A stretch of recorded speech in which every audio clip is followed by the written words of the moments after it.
Alright, we are live, ladies and germs. As I'm making sure everything is ready to go.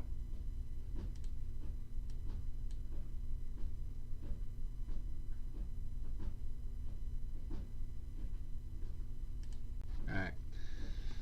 So, tonight's review is about Homestead. I'm honestly starting to wonder why this track was taken off as the finale to begin with, because tonight's race was actually pretty damn good. One of the best Homestead races I've seen in recent memory. And I have my reasons for why I think that is the case. So, tonight, it's the Dixie Vodka 400. So, let's get into it. This is The Field, live.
Yeah, I got that background music going, yeah!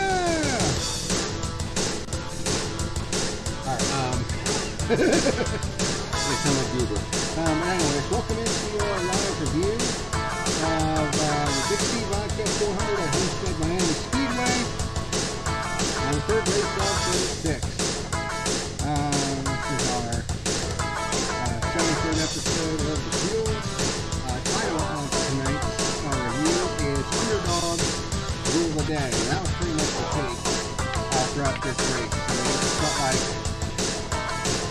a lot of guys that didn't really sit at the front were at the front today, and some even had some great finishes. I mean, some of the well-known guys still made their way to the front as contenders, but we're actually quite a few that we don't want to see at the front, be at the front, and actually came up with good finishes. Quite the interesting race this race was. Definitely one of the best Homestead races I've seen in recent memory. So, some of the headlines that we're going to be talking about for tonight's race. First off, William Byron nabbed his second career win. Really outstretching Tyler Reddick, who was just flying at the end of that race. I think if he had maybe 10 more laps, maybe even less than that, he probably would have overtaken Byron and gotten his first win and extended the first time winner streak. But he came up just a little bit short. But we knew that Reddick was going to be good. Like I said, Underdogs up front all day long. I mean, you had Chris Buescher leading a lot of this race until Michael Mcdowell. I mean, what a start to this season that he had. And he actually kept the top 10 streak going. He was actually passing good cars, and at the end of the race, he actually managed to get by Brad Keselowski up to position inside the top 10, was challenging Harvick. Like, huh? What?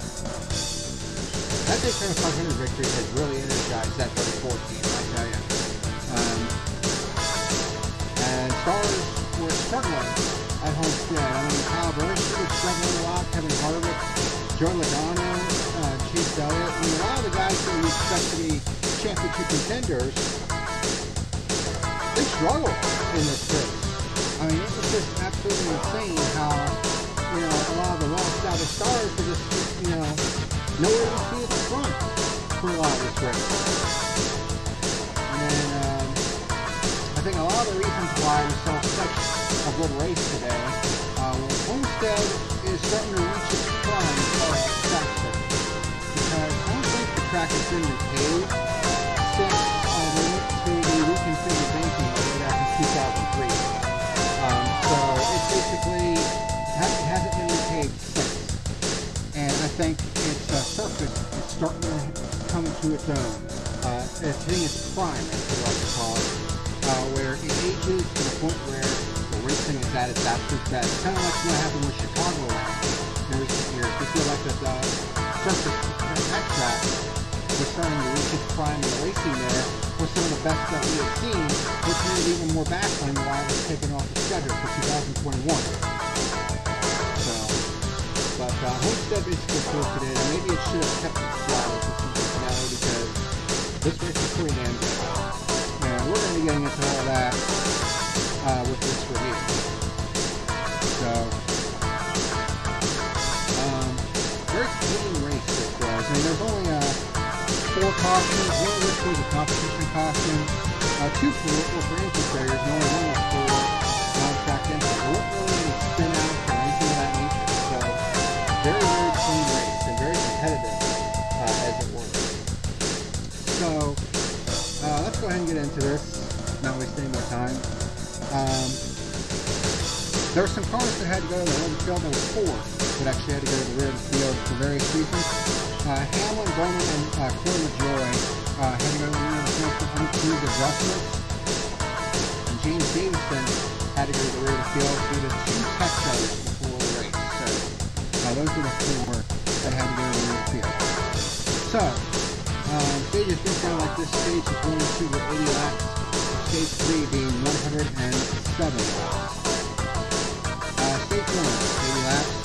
So with Hamlin going to the rear, Christopher Bell would actually be on the front for pole, but because Logano was number 2, he would be the control car. Okay, let's just go with that. But Logano reached off 1 as Bell did not get a good start. They didn't have a very good race. Finishing in pack. Rennick and Hamlin start moving towards the front in a hurry at the beginning of this race. Kez and Harvick battle for second. Kyle Larson and Kyle Busch were also moving towards the front in a hurry again at the beginning of the race. Kurt Busch gets by Harvick for third, and we have a switch lead change by Brad Keselowski on lap 12 by his teammate. Kyle Larson battles Kurt Busch for the third position, and then we had our first caution, which was on lap 26, which was the competition caution. There was some discussion whether or not they should have had a competition caution. They were kind of going back and forth on that. Should we have a competition caution? And they decided to put it into this race. Everyone comes into service, and Kez wins the race off the road. So he leads on the restart. Truex got stuck in the middle of 3 wide. He was kind of loosey-goosey in the middle of that pack, but eventually hold on to it. Kurt Busch, Stenhouse, and Harvick battle for the third position. Lots of great battles throughout this race. It was like 3-way and 4-way battles throughout the field. Even if it wasn't necessarily for the lead, there was a couple of good battles for the lead as well. Stenhouse and Busch are running in the top 5 early on. A couple of guys that we don't normally see at the front as well. Like I said, this was an underdog type day. Buescher moves up to second, and William Byron starts challenging Logano for third. And Buescher actually starts challenging Keselowski for the lead. He diving to the bottom to try to get the lead, and it wasn't until lap 53 that he finally got the job done for a second pure lead change of the day. I was like, wow, Buescher is leading legit. Good leads. Byron gets by Keselowski for second, and I even read this guy, Underdogs making their presence known among the stars, which they were. Bowman gets by Logano for fifth, and then we have our second caution on lap 65 when James Davison blows an engine, one of 2 engine failures that we had on the day. Everyone comes up to service. Buescher wins the race off pit road, so good job by pit crew.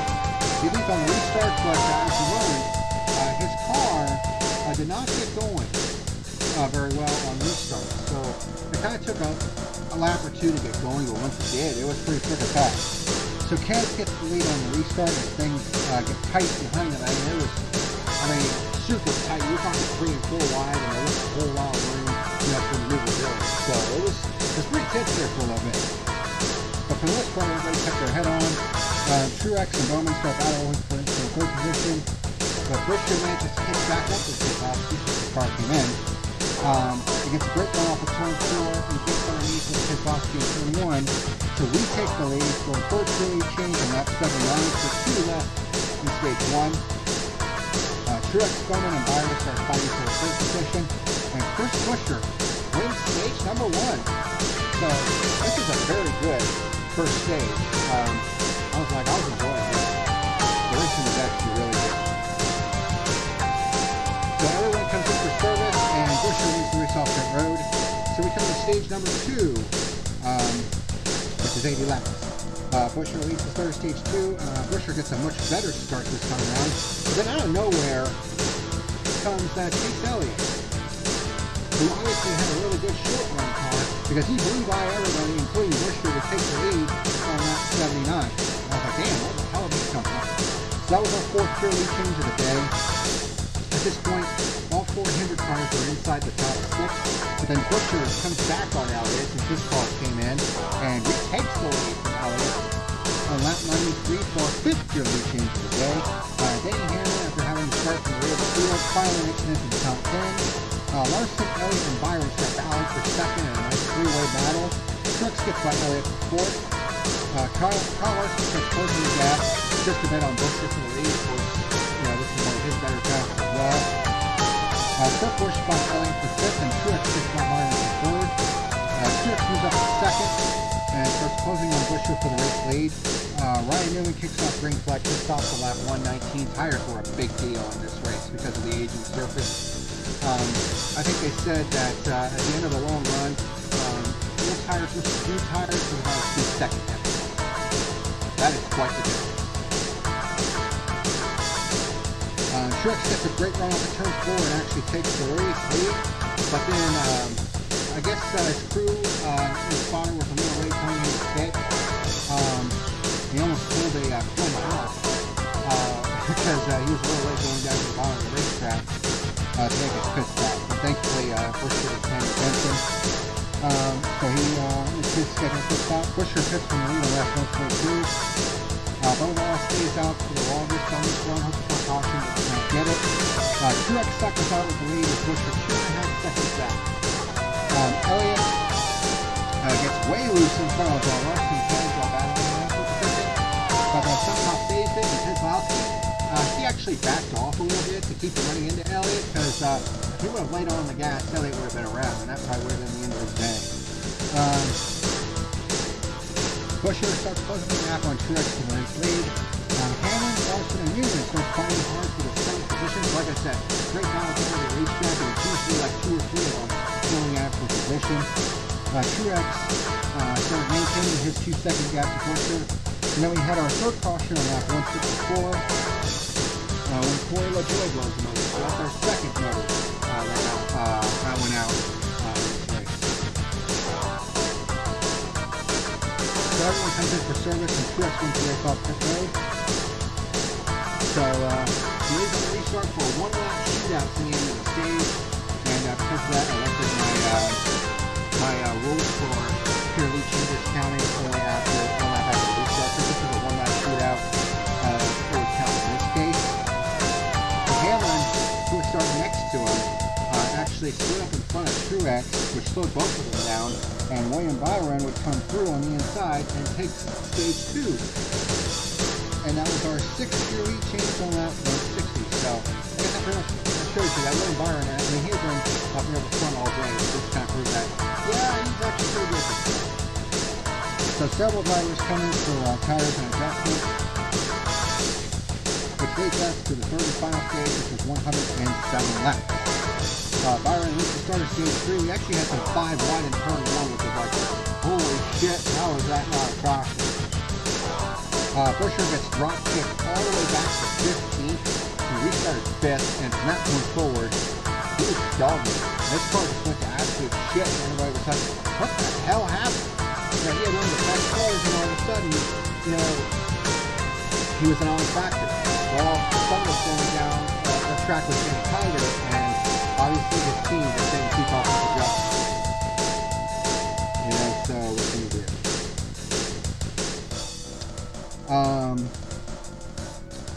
So Truex, on the other hand, he pitted for fresh tires.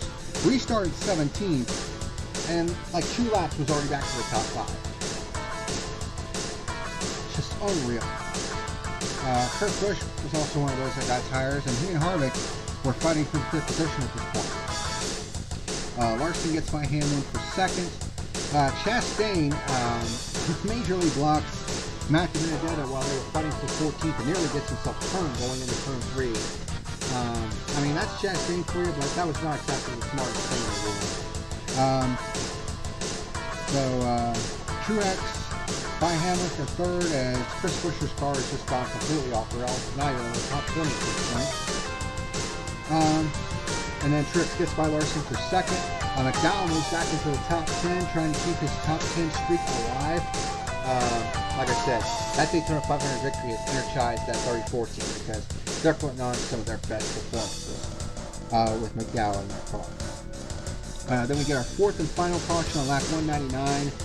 Eric Almirola tries to clear Ryan Blaney off of turn 4, but couldn't get quite clear. Basically, comes across Blaney's nose, puts them both on the wall, and they would end up with damage, flat tires, and they would both have to pit for repairs and would fall off the lead lap.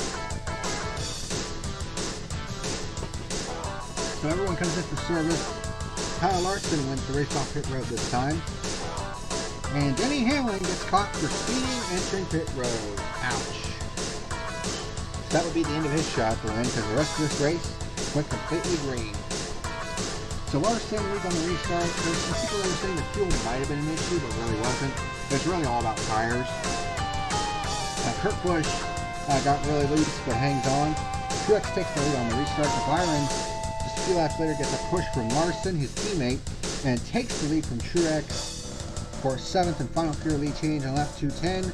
And that is the last anybody would see of William Byron because he would just take off into the sunset.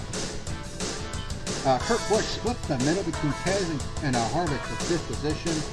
And Keselowski, trying to come back on Busch, gets loose underneath of him but hangs on, so the racing is really good at this point.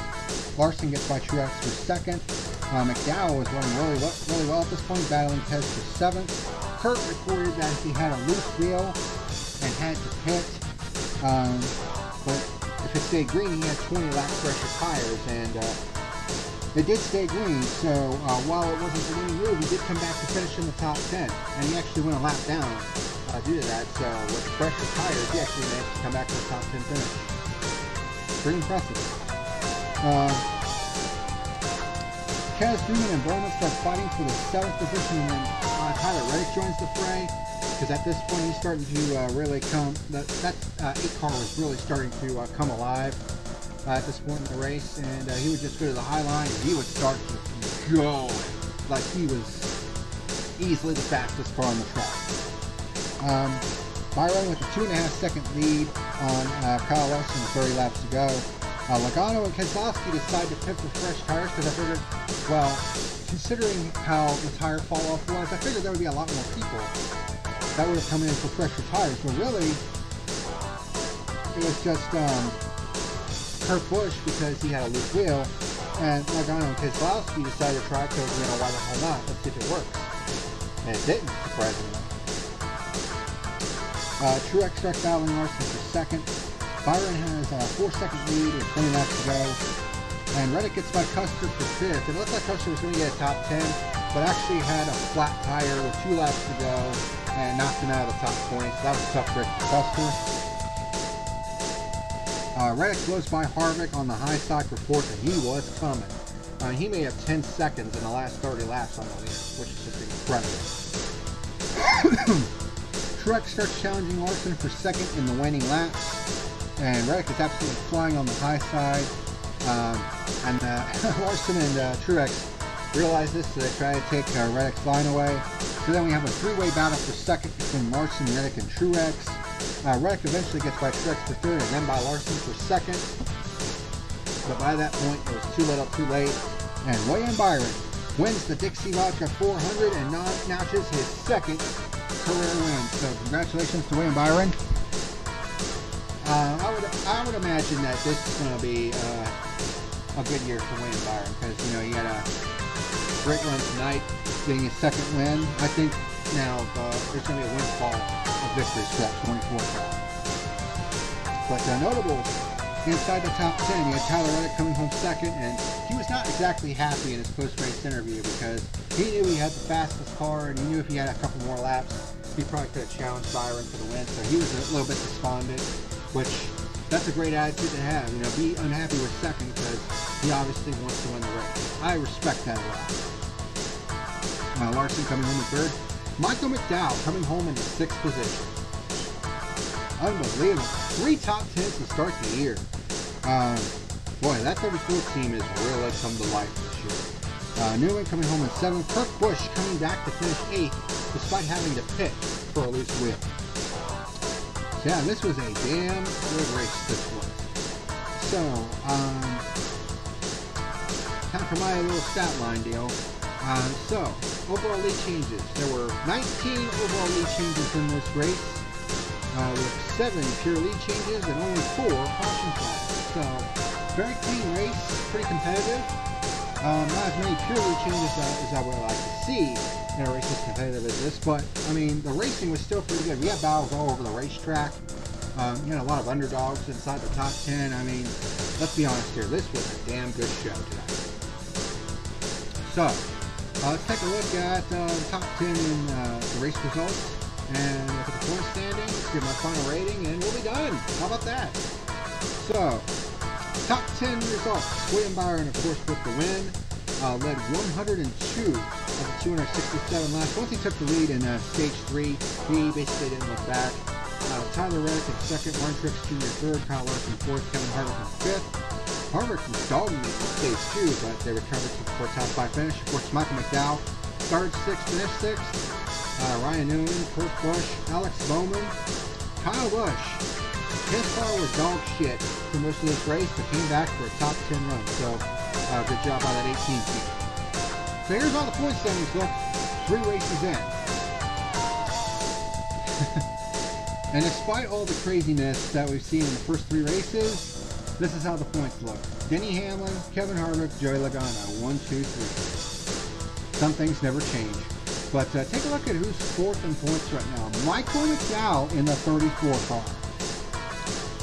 106 total points. Of course, he's locked in due to his Daytona 500 victory. But man, he said that we want to prove that our Daytona 500 victory was not a fluke. And right now, they're getting the job done. Chase Elliott in 5th, Clifford 6th, Christopher Bell, Kyle Larson, Martin Truex Jr., and Brad Keselowski round out the top 10.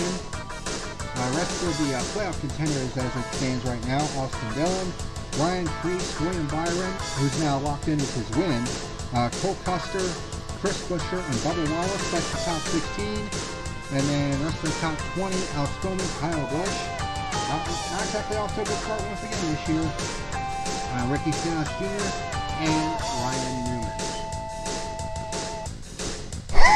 As for my final rating for the Dixie Vodka 400 at Homestead, this is one of the best Homestead races I've seen in recent memory. Lots of good racing all around. Very few caution flags. There's only like 1 for incident, 2 for a blown motor, and then the competition caution. The rest was just clean and green. Very, very competitive. Saw a lot of unusual names at the front today. And even though we didn't really get a bonsai crazy finish, although that battle for second was certainly fire near the end of that race, I think if there was a couple more laps, I think Reddick would have caught Byron, and the battle for that win would have been absolutely insane. But despite all that, this was a damn good race. Easily the best race of the year so far. I mean, yeah, we're only 3 races in, but yeah, this was a damn good show. And a huge thumbs up. And it, once again, it makes me wonder why Homestead was taken off the slot for the season finale. You know, kind of ridiculous, but you know, it is what it is. But gonna bring out the fuel gauge. How high was this race? Damn good race. So I'm going to give it an 8 on the fuel gauge. And why is it not showing up? Why are you not showing up? Oh, there we go. It's not above the webcam. That's why. Alright, let's come back down here. See, I'm figuring this out. I was wondering why it wasn't showing up first. Not as much. I haven't have it above the layout and the webcam. So noted. But yep, 8 out of 10 is what I'm going to give this race. So it gets an 8 on the fuel gauge. So damn good race. Easily the best of the year so far, even though we're only 2 races in. But I mean, that's a high bar to set, especially for a mile and a half race. So hopefully the rest of the mile and a half races will be this good, although I doubt it. But let's wait and see. But I think one of the races that might give it a run for its money is Bristol, because it's the first time in half a century that we're going to see a dirt race, and the hype's going to be high for that one for sure.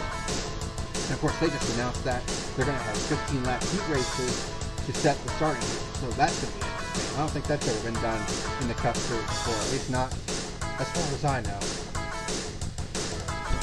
But that is going to do it for tonight's review. Only about a half hour long. And since we're cutting out some of the other stuff, it's just straight review. I mean, I don't have a whole lot of negatives to say about this race. I mean, it kept me pretty much interested for a large majority of the race because there was a lot of good action all over the racetrack. You know, I think Homestead's asphalt surface is coming into its prime, and we're starting to see the fruits of that. And I think we're going to see some damn good racing for a couple more years. I wish they would realize that in Atlanta. You know, it's past its prime. Its surface is so old that, you know, I mean, once it's past its prime, the racing starts to go downhill. So it's still going to have 2 races this year to kind of prove us wrong, but we'll see. But that is going to do it for tonight's review of the Dixie Vodka 400 here on the fuel. So for those of you that are watching tonight, thank you very much for watching. Really starting to get the hang of these live streams, and I think having a live review does great wonders, because it saves me a lot of headache from having to edit it. I can just do it all on the fly, and just be done with it. So it's great. OBS is a dream. I'll say that much. So thank you very much for watching, and until next time, this is the Packer Man signing out. See you later. Thank you for watching tonight's video. Be sure to like and subscribe, you rats!